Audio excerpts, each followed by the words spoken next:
resentment is there's a bunch of people out there that have these lives that are deeply unsatisfying, because I think somehow or another, through momentum and just through just things falling into place the way they are, and people trying to fit their lives around the way these pieces have fallen into place, there are so many people that are working all day long doing something that is deeply unsatisfying and almost painful to them. Yes. If you make furniture for a living, and you feel a great satisfaction out of that, and you sell that furniture, look, man, making furniture feels good. If you can do that, you could cut those corners perfectly and sand everything down nice and stain it, and then it's done, and you get this satisfaction, and you sell it to someone, and that pays your bills.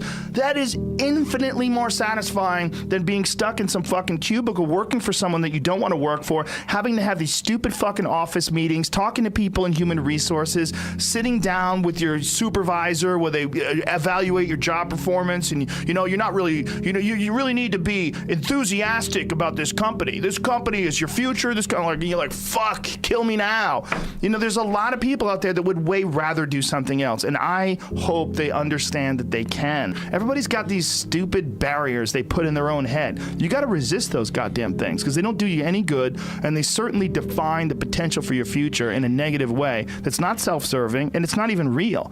You put this artificial ceiling on the potential for what you're doing. If you hit a wall, okay, that just means you need to regroup and rethink. It doesn't mean that wall's there, especially when it comes to something like social media or like a podcast, something where you like it less, fix that. Figure out a way to do it. You can do that. And this idea that there's no way to get past the starting block today is just ludicrous. It's crazy. And it's just this poor thinking. And people that are trapped in bad situations, one of the problems is you feel like this is your future. You feel like you're fucked and you can't get out of that. There's no hope. There's no light at the end of the tunnel. There's no rainbow. And if you feel like that, that alone can be incredibly defining and limiting. But if you look at yourself objectively and say, okay, I kind of am fucked here. I'm in credit card debt. I'm working in a shitty job.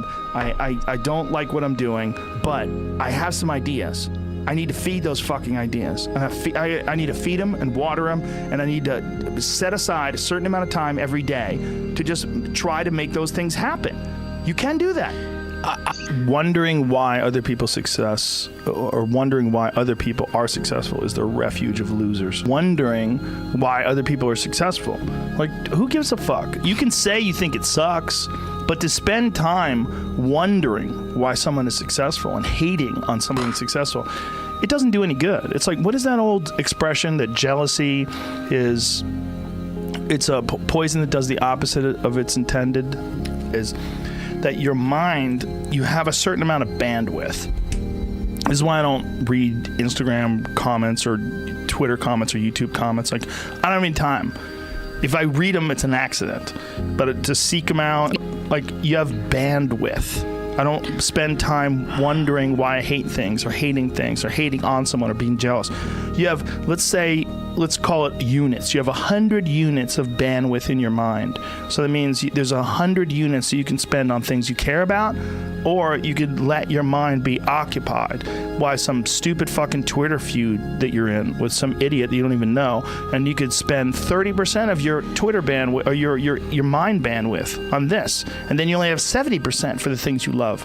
And then maybe you're involved in some fucking relationship with someone who's an idiot, and you're arguing back and forth with them. Well, there's another 30% that's gone. Now you have 40% left. You have 40% for the things you love instead of 100%.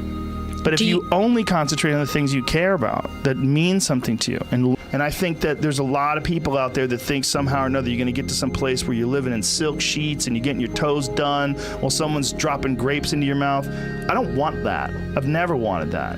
That guy's not going to be happy. He's going to be bored. An hour into the grapes, you're going to get those fucking grapes away from me. Stop painting my toes. What am I doing in this bed? I got to do something. I'm not stimulated. The human organism, the animal that we are, needs constant stimulation because it evolved trying to find food and escape enemies, and find shelter, escape nature, escape the elements, try to survive. And this is the great joy that you have in taking care of your children, that you can protect your children from the elements and the enemies and feed them. And it's also the great sadness that you see in losers. losers. When I see a loser, I see some guy who's 43 years old, lives in his parents' basement, and he fucking hates the world. I'm like, that was a baby. Man, this is a baby that somebody just gave shitty nutrients to, whether it's nutrients in the forms of food or in the form of thoughts and ideas and examples, and this kid developed these horrible self-defeating patterns of behavior that have led them to this point where they're this middle-aged person with no future and no idea of how to get out of this rut, and probably never will escape it, and might just wind up sucking on a gun. You know, I mean, this is the world that we live in today. And I think part of that world is because we have been fed this line of horseshit that you're supposed to seek comfort. And I don't think you are. I think you're supposed to seek lessons, and you're supposed to seek difficult tasks and accomplishments. And through those things, and through doing things that are hard to do, even if it's just a fucking 90-minute hot yoga class. I do a 90-minute yoga class, man. Those last 20 minutes, I do not want to be there, man. And I definitely don't want to give 100%. And I can cheat. I can kind of half-ass it. But if I don't, and I get through it, when that time is up and the lady says namaste and everybody gets up, I'm like, fuck, man, I made it. You know, I lost 15 pounds. My fucking yoga mat is drenched to the point where I could literally wring it out and fill a jug up with water. But through that struggle, I will now have a better day, and I better fucking do it again tomorrow or do something else. Because if I just think, well, tomorrow I'm just going to coast and eat Twinkies and watch TV. Oh, hello, sadness, my old friend. Hello, depression. Because when you're not doing anything, you feel like shit. And that's just a part of being a human being. And we can pretend that we're something other than what we really are. And we can pretend, nah, me, man, I'm just cool, just chilling, doing nothing. Bullshit. You're a fucking human. You're a human being. You evolved from the fucking hundreds of thousands of years of hunters and gatherers and people that were struggling.